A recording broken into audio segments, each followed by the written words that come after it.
Everyone, and welcome to the Frontrunners podcast. I am your host today, Elsa Wilkin Armbruster.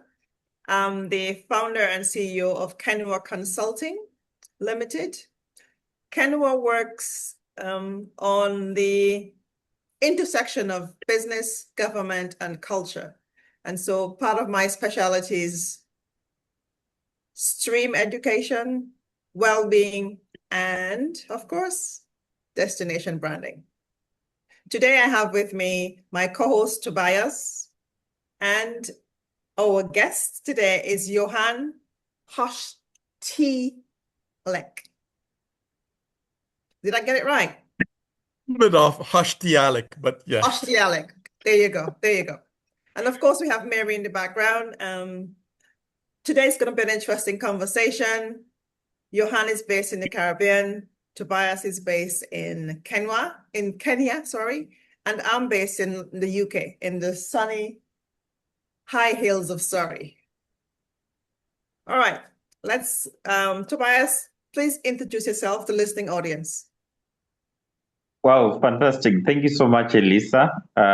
Indeed, this is going to be a very fantastic conversation. My name is Tobias Nauruki, the founding CEO and president of Africa International Policy Research Center. This is an institution based in Nairobi, Kenya, multidisciplinary in different sectors, cutting across energy, security, governance, compliance, and all other issues around the continent and the whole world. This conversation is going to be very interesting, having to host a very important person, Johann, a seasoned traveler across the world and inspiring so many souls to make change. So thank you so much, my co-host Elisa, and we look forward for a very exciting conversation that will entice, not only just inspire the young people, but also the different generations that we are speaking to today to engage, educate, inspire, and also help in making change on the globe and making the motherland safe for everyone. Back to you, my co-host, Elisa. Thank you, Tobias. So, Johann, welcome to the podcast. Could you please introduce yourself to the listening audience? Well, a pleasant good afternoon to one and all, or good morning, depending on what part of the world you're in. I am Johann Hoschtialek from the little Caribbean island of Grenada, and I define myself simply as this. I am a father of 3 fantastic girls. Yeah, one of them just passing on the side there, who wants a better world for them. End of story. And I'll do whatever it takes to make the world a better place so that they could be living in it. Yeah. Oops, I think you're on mute. That is a brilliant introduction, making a better world for your girls. Now, how are you about to do that? Tell us. So we're preparing to go to 195 countries of the world, basically every country of the world, plus a few dependencies, within 365 days, i.e. 1 year, with a youth representative from every country of the world. So basically, you're talking about 200 youth plus our team of about 100 persons going to 195 countries of the world within 1 year for 3 main things: awareness, education, and mobilization of youth around the planet for climate change, addressing the SDGs, biodiversity loss, etc., and plastic pollution. And to make it simpler, it's not just, it's what are the problems we have around the world? How can we fix them? And empowering youth around the world to say, come, let's get the job done. So, yeah, we have a lot of work in front of us. That's a tall order. How do you plan to mobilize so many people from your home country to travel the world? Well, I'll say this. I mean, first of all, this is a many, many years of work from where we were to where we are now. But LinkedIn has worked, first of all, wonders for us. We have what started off as a simple father and daughter idea 8 years ago when we were sitting together. Sorry, please. You said something, Tobias?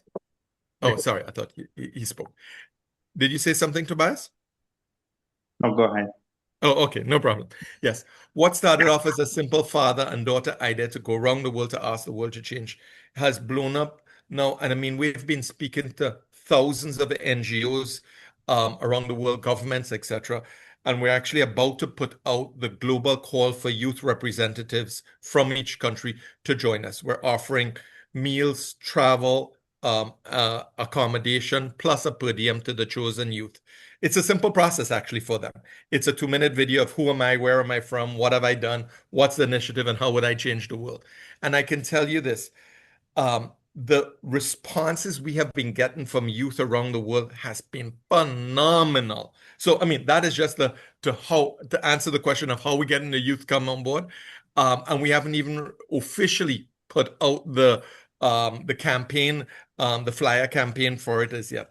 But it is getting the youth on board for that bigger trust. I mean, what I've said to you previously about what it is, this is just scratching the surface. I mean, if you would indulge me, I would give you the whole process. And in other words, if you're ready to get your mind blown, we are. Bring it on.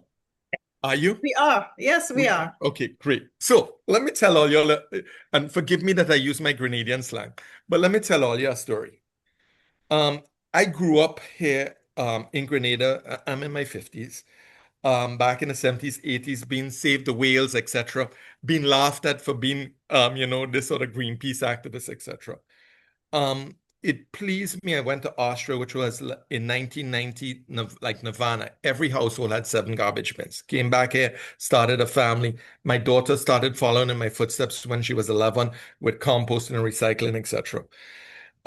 The idea came, we looked into it, we launched it, the Minister of Environment saw what we're doing. My daughter was the youth rep at COP27 in Sharm el-Sheikh, Egypt. And I am a man of strong faith. I found God saying, Johann, you need to make this bigger than yourself. You need to include and invite youth from around the whole world to join you. Where are we now?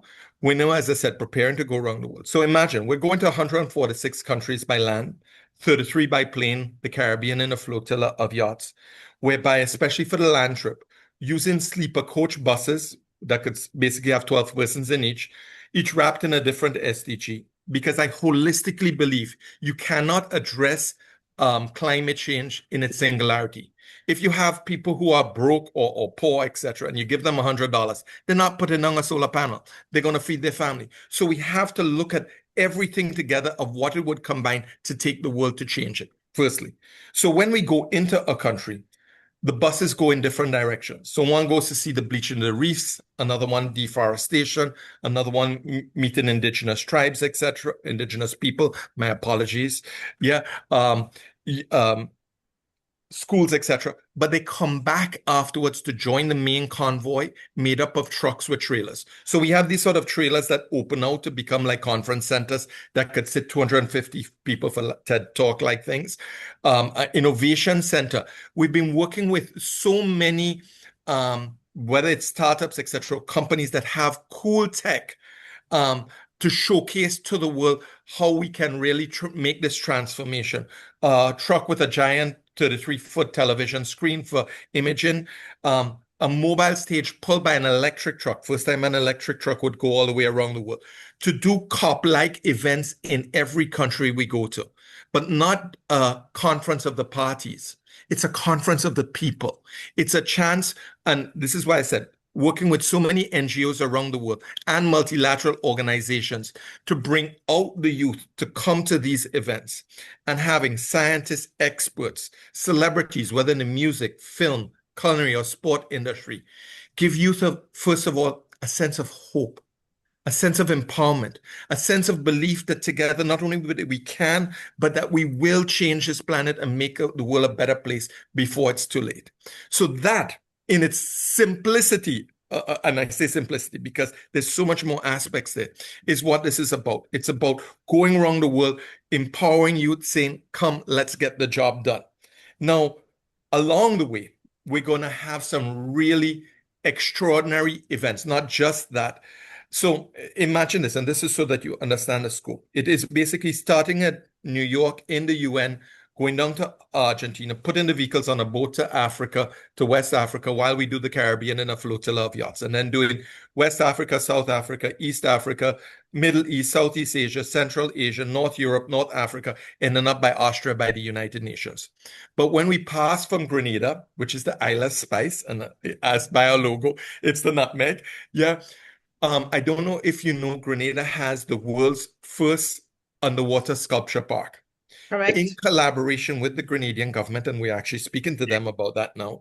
And I sort of got a wink on it already, but we plan to do the world's first model General Assembly meeting underwater, i.e., yep, in collaboration with the Grenadian government, we will be building a sort of semicircular arena looking similar to that of the United Nations, with a big UN logo in the back, all of this out of concrete, which would be a future coral site, whereby you'll have a sign that says St. Kitts, USA, Kenya, Grenada, etc.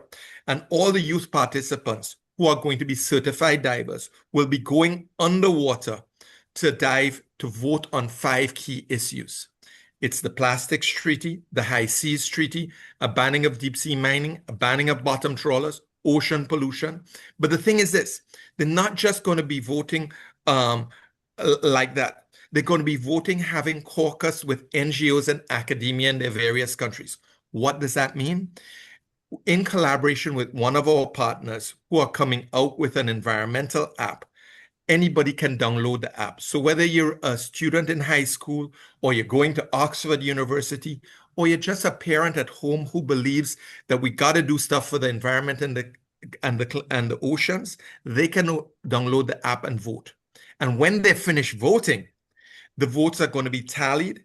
And then however Kenya votes, that's how the youth representative is going to be voting underwater. Now, all of this would be brought live across the world in many different languages. It's an opportunity for the Prime Minister afterwards to say to governments of the world that civil society is saying, we need to take action now. But more importantly than just that, is it gives people a voice. It gives people the feeling that my voice matters, what I think counts. And this is just, again, yes, it is our flagship event, but this is just one of the many things that are happening around the world.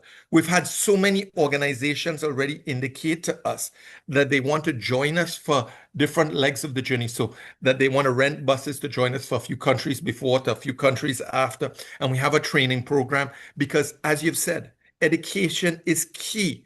It's not that we don't have the solutions as yet. It's how do we upscale these solutions to levels unseen before to get the whole world on board to say, come, let's change the planet together. Anyway, I go off quickly on a tangent, blah, blah, blah. But I just wanted y'all to grasp a little bit more of what this is and how we can make a huge difference for the planet together. That's exciting. Johann, maybe a follow-up question, Johann. Why did you come in mind to say, I want to target to work with the young people? Because for many years, many institutions, international and local institutions, have neglected the young people. But what inspired you to choose the young people to work along with, to make this change happen around the world, starting from the UN headquarters in New York to Africa, on the lower part of Africa, in the southern part of Africa, in the islands of Cape Verde, Seychelles, Madagascar? Why did you choose the young people? That's the question many listeners will be asking. Why are you not targeting the old people? Because they know around the world in leadership, people choose all generations. They think they have more wisdom to advocate for issues other than the young people. Johann. Well, I'll say this.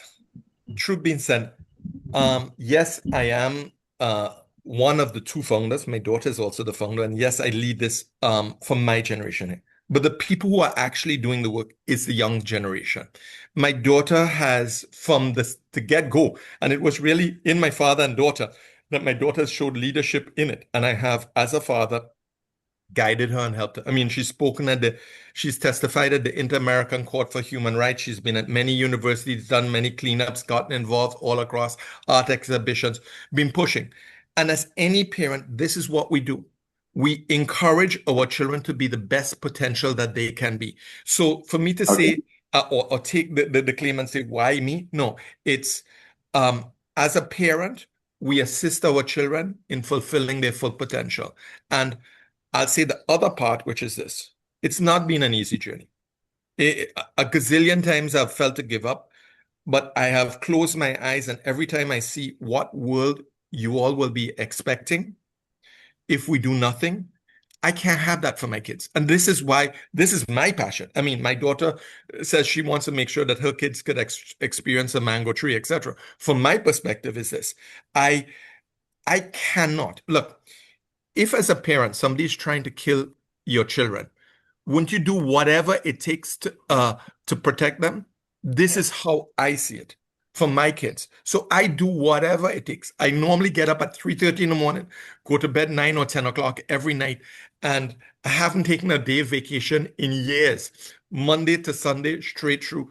It's the passion that drives me, that knowing we got to do whatever it takes. Because I'll add, as my daughter's rightfully said, the future is here now. You guys are the ones that lead it. It's for us, the older generation, to learn to pass on the baton. And this is what this is all about. I give you one cool example of the thing that's happening underwater. When we do this big vote, my daughter, myself, and maybe the PM, I offered the Prime Minister if he wants to be underwater too, but I will call the session to order with the gavel. Yeah. Go bam, bam, bam on a metal thing so you could hear it all around the acoustics, etc. But then I'm going to be passing the gavel on to my daughter, and I will be symbolically swimming away. And that's exactly what this is about. It's about us showing the world that our generation need to be passing it on to the next generation and giving them the tools and the equipment and the help to make it happen. So it's not just leaving you alone to say, you're on your own. It's for us to say, come, help us, let's guide you and show you a good path forward so that you may succeed in saving this beautiful world of ours before it's too late. Yeah. Yeah, Elisa, this is so inspiring because many times the young people have been left wondering why the old generation take up responsibilities in every corner, either in leadership for institutions, organizations, even at country level.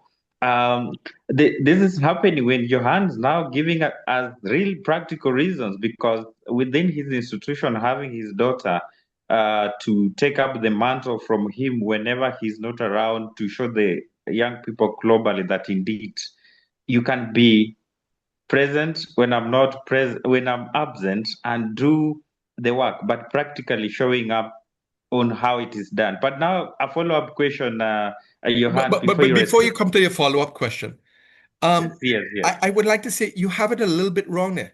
She's not leading when I'm not present. She's leading because she's leading.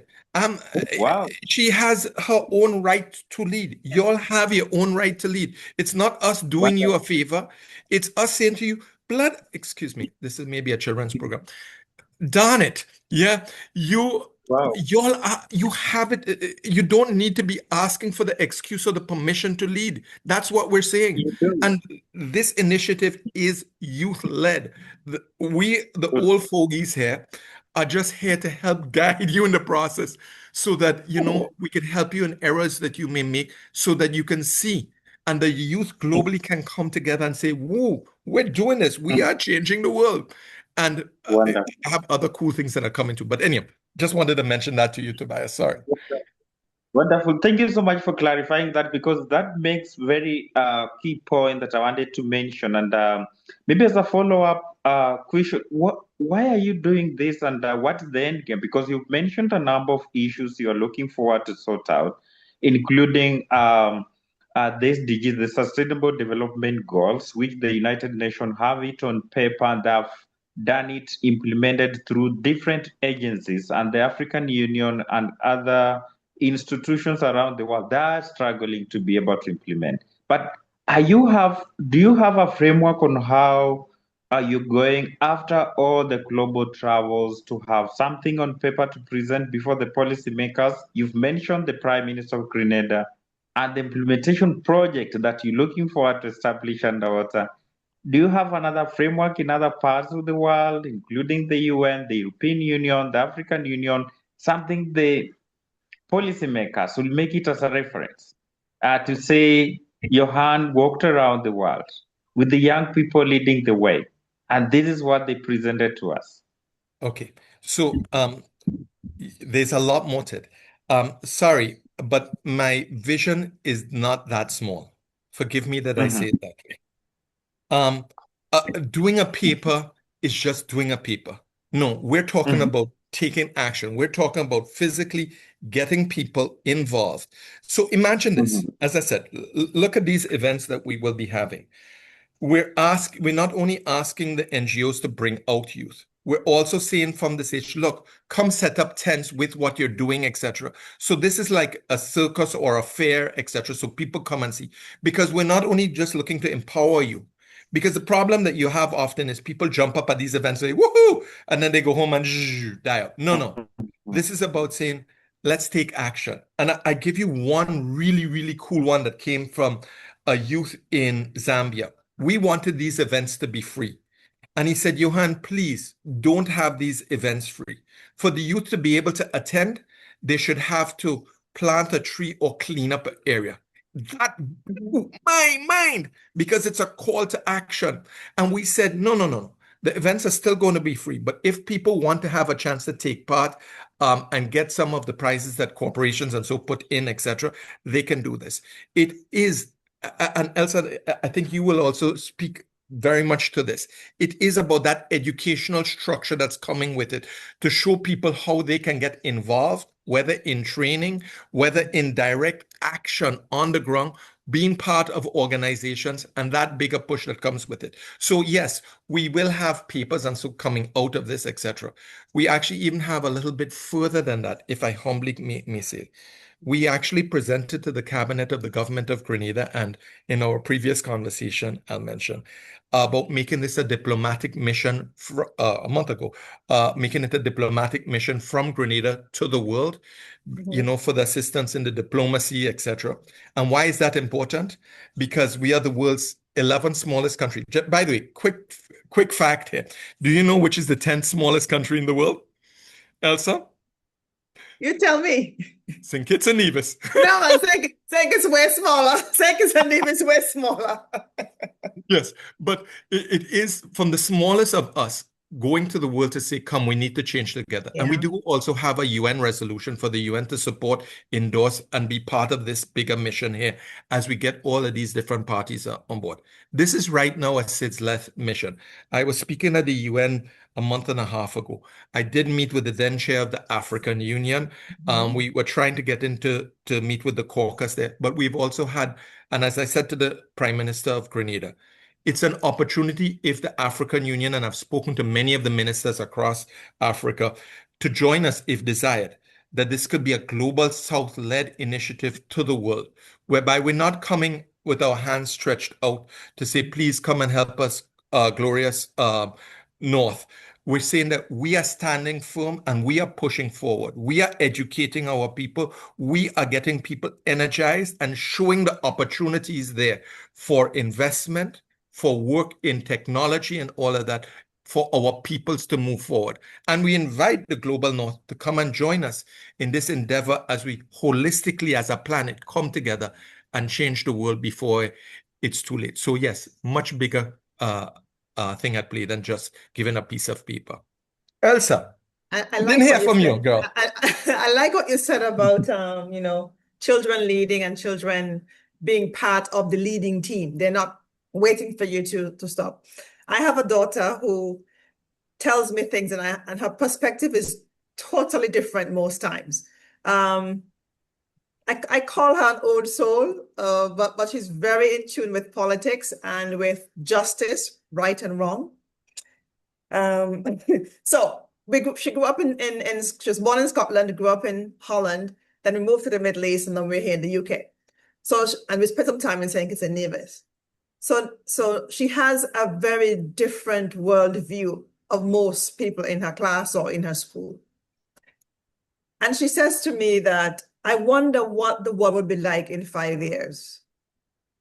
And I said, what do you mean? She said, with all the, advance with AI and AI taking over how do you then reassure me that there'll be space for me to be a creative? Because she's creative in art.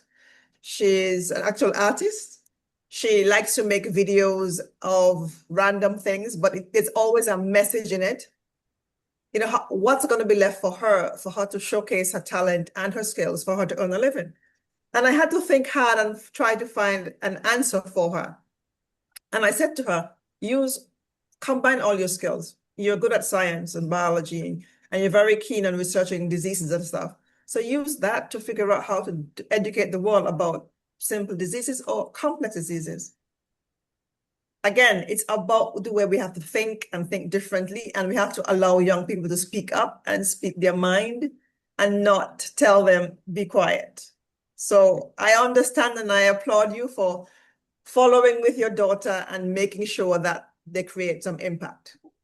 Well, could I put in my little 2 pence there, Elsa? Look, sure. Right now, AI is scary. Look, there have been many advances. I mean, what used to take us, I'm so happy to say that we're like a bird on a thermal.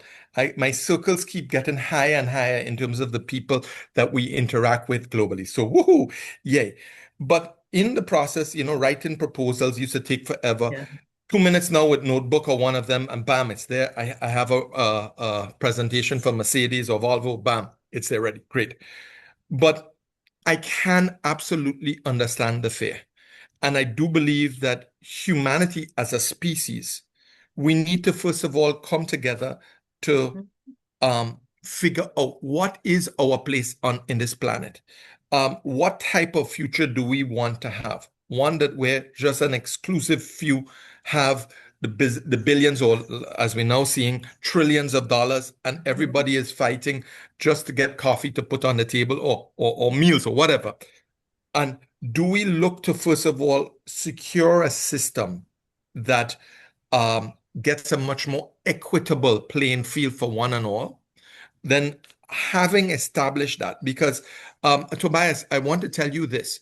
This is not meant as a one-off mission. It's meant to, first of all, go around, as I said, from New York to Austria, to take a 3-month break and then go back in the opposite direction, but where we start to address ESGs and CSRs for companies. Look, if we want true change in the planet, you need 3 key stakeholders. You need civil society, i.e. NGOs and academia. 2, governments and multilateral organizations like the UN, World Bank, etc. And 3, the business community and corporations.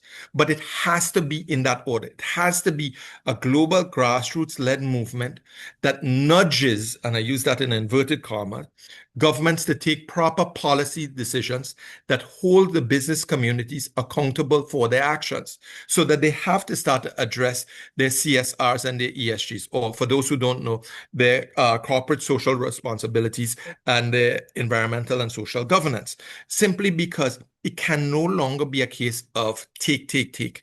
There has to be a sort of a symbiotic give back to societies. And on the second trip round is having identified the problems, shown the solutions, showing how youth and everybody can get involved to make a difference, to now say to corporations, come and get on board. Now is the time to help showcase and to put your money where your mouth is. And this greenwashing bubble, as we like to call it here in the Caribbean, for those who don't know bubble, we mean it's baloney. Or there's another word that has to do with a cow and poop. Yeah, is or you can say mama guy.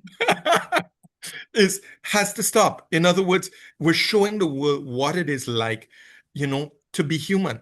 I will add a quick component here, and it's going off track for a second. But this, look, we're going to have a Ukrainian, a Russian, Congolese, a Rwandan, Israeli, a Palestinian, Iranian, and American, all coming with us on this trip. Yeah, but it's an opportunity for them to not only ask the world to change, but to show in living by example in how they interact.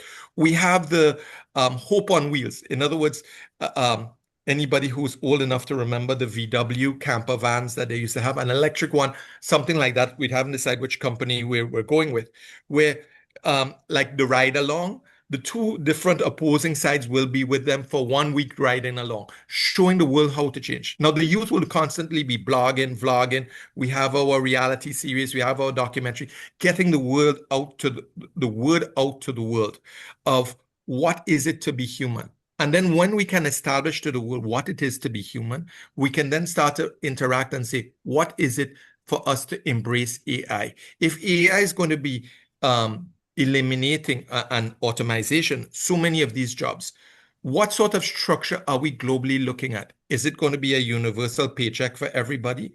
Is it that the countries are going to start to work better together?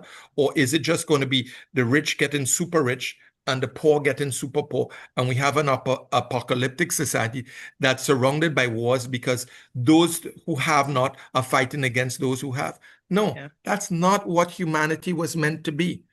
And this is why we see this, the critical nature of this mission of uniting the world so that together we can take our rightful place as custodians of the planet, taking care of the planet and one another, and hopefully in the process, if done right, have a better world for your generation, Tobias, and for the children to come thereafter that may be enjoyable. Okay. Thank you. I have a question. You know, this is disruptive, and it's disruptive in many ways. So how do you plan to, you mentioned investment earlier. How do you plan to acknowledge or to get businesses to engage to create a better world while also making a profit? For example, if you have any idea with the Netherlands, I've lived there for some time, so I know they have this project where they collect all the bottles and plastics from the ocean and they build furniture. And those furniture is put in a park or playground where children can use. So they are recycling, and it's called purposeful recycling. So there is an end to it. And so it's a research project, but it's also schools and a company working together to create that visual change. How do you envision you showing your company or your dream team showing Caribbean islands how to produce something or similar? Well, here's the thing, what I'm saying. I don't have the God complex, huh? I don't. We're not coming in here to say, come, look at us, look at what we're coming to show you. We say the absolute opposite. People are already doing that. We're coming with a massive flashlight or spotlight to put on them. It's people who are doing the work we're looking to work with. We're looking to show the world, look at the fantastic, you know, I was in India speaking there last year, etc.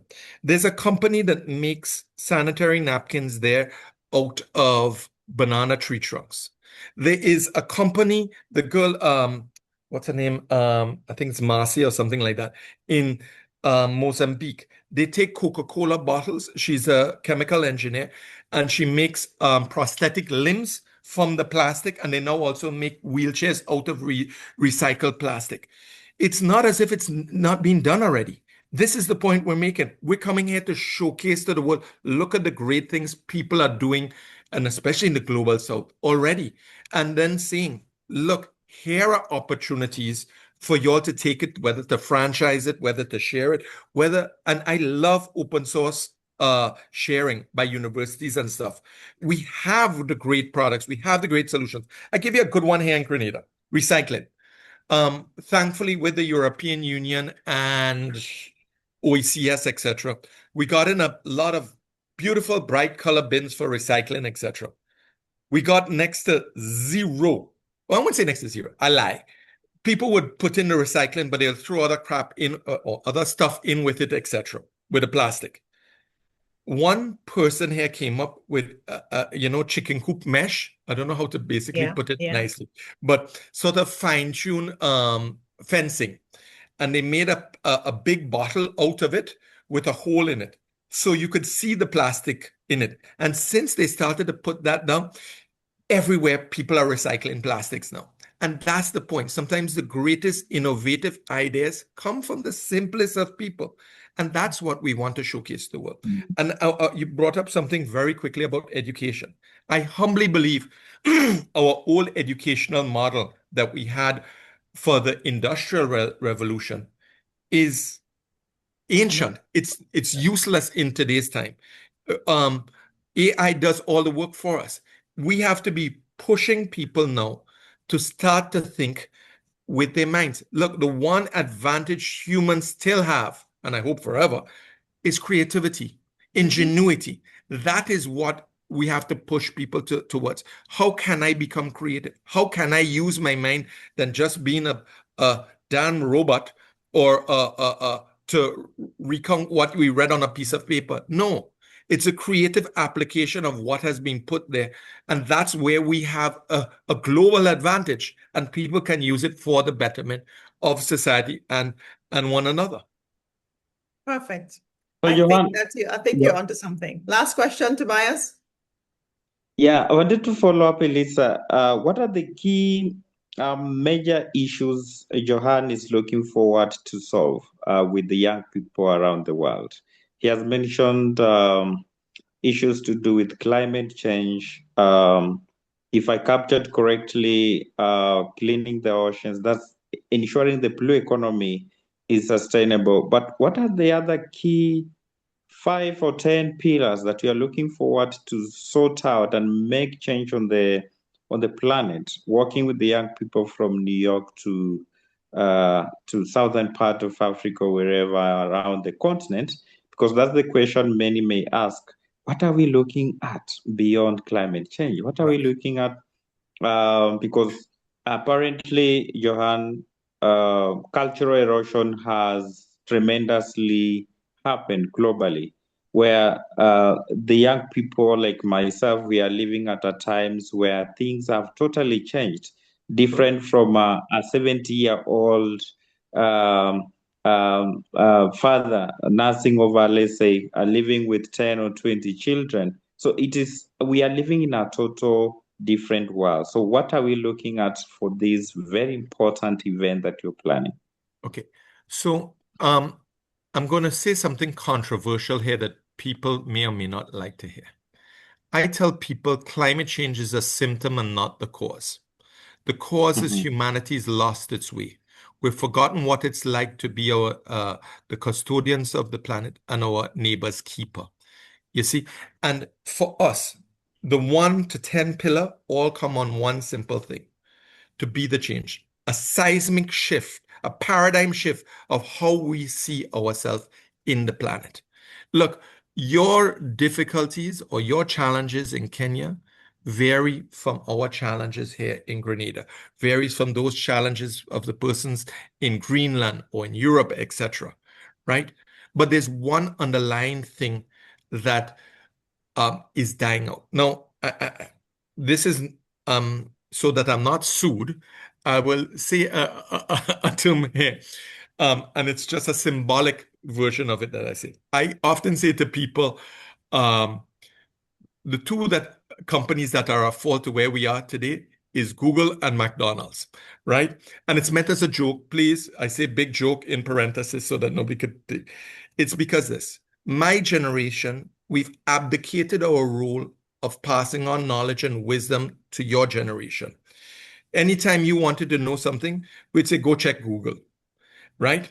And in the old days of my time and times are past, we would all sit round the table to have lunch together. And it's generally when we sat and ate together, that is when knowledge and information was shared. In today's time of fast food thing, everybody's eating on the side.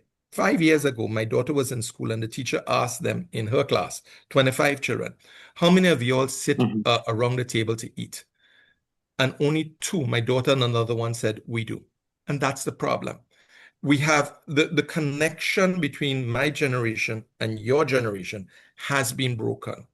And what we're looking to push from the people who are involved on our side is to see how we can rekindle that sort of connection we have to you, to our generation and the generations before. So it's not just the physical knowledge, it's the wisdom and things that have happened may be passed on to you so that you do not go into this new realm that we're facing with technology, losing that key aspect of connectivity to other humans, connectivity to planet, connectivity to love, etc. And hopefully, and no, I don't even need to say hopefully, by God's grace, we're going to make this happen. We are going to change the planet, and we're going to reverse the tide and make the world a better place. Oh, and with that, of course, give out hundreds of thousands and sell hundreds of thousands of global nutmeg footballs, because we have a big TikTok campaign that's coming, that's encouraging youth around to claim the ball, kick the ball, and say, be the change for the planet. In other words, it's empowerment of youth everywhere to say, let's do this. Yeehaw. So thank you, Johann. Thank you. Mary, any last words? That was brilliant. This was like a sermon, education in the classroom and everything, and I won't wear those footballs. But I would say, I think the last thing for me to say is, what's on my mind is, how does anyone get involved? So, Johann, how do people that are listening, how do the youth get involved? How do others like myself, Elsa, Tobias, how do we all get involved? Okay, so there are multiple opportunities. As I talked about that with people who want to be the youth representatives, through the website, 195and365.com. It's easier to go to volunteer. So when we come in a country, people can volunteer to help to get involved there, etc. We work with companies, small companies in barter trade, etc., for products that can help make a difference for the planet, so we can highlight it to the world. We're not looking for money from the small parties, but it's just to show innovation there.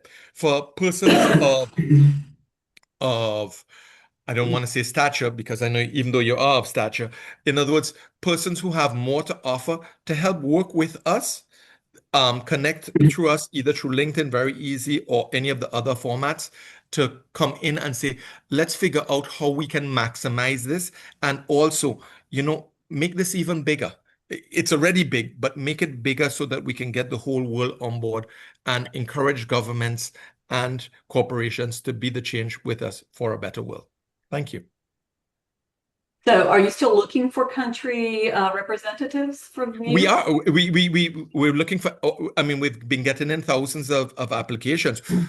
Until we close it off, yes, anybody who believes that they have the passion and the belief that they can make a difference in the world, we are offering a paid trip to go around the world to represent one person per country, to represent their country, to be the change for the planet. Yes. So we, and there's all the criteria and the applications on your website. Right? The criteria is simple. I say it again. It's just doing the 2-minute video. What we don't want is, we don't want the Minister of Finance's daughter or a billionaire's son. We don't want people to buy their way in. So, we would like Bill Gates, none of your kids, okay? Yeah. We want, whether you're in a slum or in a palace, we want that everybody has an equal opportunity to represent their country, to make a change for this planet. Yes. I agree. That is brilliant. It is. Yes. And that is going to even the playing field to get young people to be mobilized and get a chance to lend their ideas and their thoughts to a movement that is incredible and that will really change the world. Yep. Thank you. So we want endorsers. We want Netflix to pay attention to this, because I can see a potential. I know you said you've got documentaries coming, but I do know somebody who has had a documentary done by Netflix on something he did. I tell you, the reality, because our executive producers and directors, we have some of the best here working on it. We actually even do have a pitch for Netflix, etc. We're debating. The reality series is going to blow people's minds, because this speaks to everything what every youth desires. Everybody wants to travel, and there's nothing more wow than going to every country of the world, and that the process, how they went through it, how things happened, etc. That's telling the story to the world to say, come, let's do this, and showing the love in the process. You need security too, and I know who to help you with that. So We've got But, that. but, We've but got you a quick note to this. covered. This is also one of the reasons why we wanted this to be a diplomatic mission. It's Yep. the diplomatic courtesies that governments offer other diplomats coming in to say that, look, we're all in it together. And we're asking governments also that they give their youth representative the diplomatic cover also for this. So it's basically, it's a global thing coming together. Lovely. Brilliant Tobias idea. understands that. That's Yep. a good idea, isn't it, Tobias? It is. Yeah, it is. It is because young people struggle because most of them even don't have passports. And if Ooh. this is the call, then we will have so many young people exploring other countries that have never been, and it will make a change. Well, Yeah. this is why for us, sustainable tourism is a key part, especially for the global south. This is what we're saying to governments. Look, we're coming to shine a light on your country for 1 or 2 days. Wow, would you like to accept us? Would you like to work with us so that we could show the world what sustainable tourism could be like to get in the necessary funds to help them with many different things? Yeehaw, let's do this together. You you're just right. picked up You're a right. Southernism. I love that. Yeah. Okay. When And you start talking Johann is y'all, right then we know because you've come to the Yes. South. Yeah. Tobias, Well, I I have think to you say, need to thankfully, work on, Kenya and, being that representative or finding one if there isn't one already. And Elsa, I think you need to help them with the tourism end of things there. And then we Yes, need to get the I Scott. definitely can help them with sustainable tourism end of it, I think and Scott the do the security strategic and the Netflix marketing. thing. Yeah. Yeah. So we've got you covered on all fronts there. This is terrific. I want to say thank you, Elsa, for being my host today. You gave me a little lift of having to sit back and being able to just participate by listening. And this has been terrific for me. Johann, you're a firecracker, and if anybody can pull this off, I believe you can. And I'm thrilled that we have the opportunity to share this and to be a part of this. Tobias, as always, it's a pleasure having you here, and you're just such a good representative for youth that do good works in the world. That you didn't share. You always miss sharing such good stuff about yourself. I mean, he has traveled all over the world with the African Union Youth Envoy and representative in that respect, and does a lot with the UN and the First Ladies Network of Africa. So he's very well tied into some interesting networks there. So may be able to help you with some of the youth there as well. Excellent. Yes, that will definitely. Yeah. Well, I see a second podcast coming. So let's talk offline and see how best we can mobilize something to have a second one. Sounds Beautiful. good. Thank you, everybody, and appreciate it. Thank Until you. next time. Happy Bye-bye. learning. Right.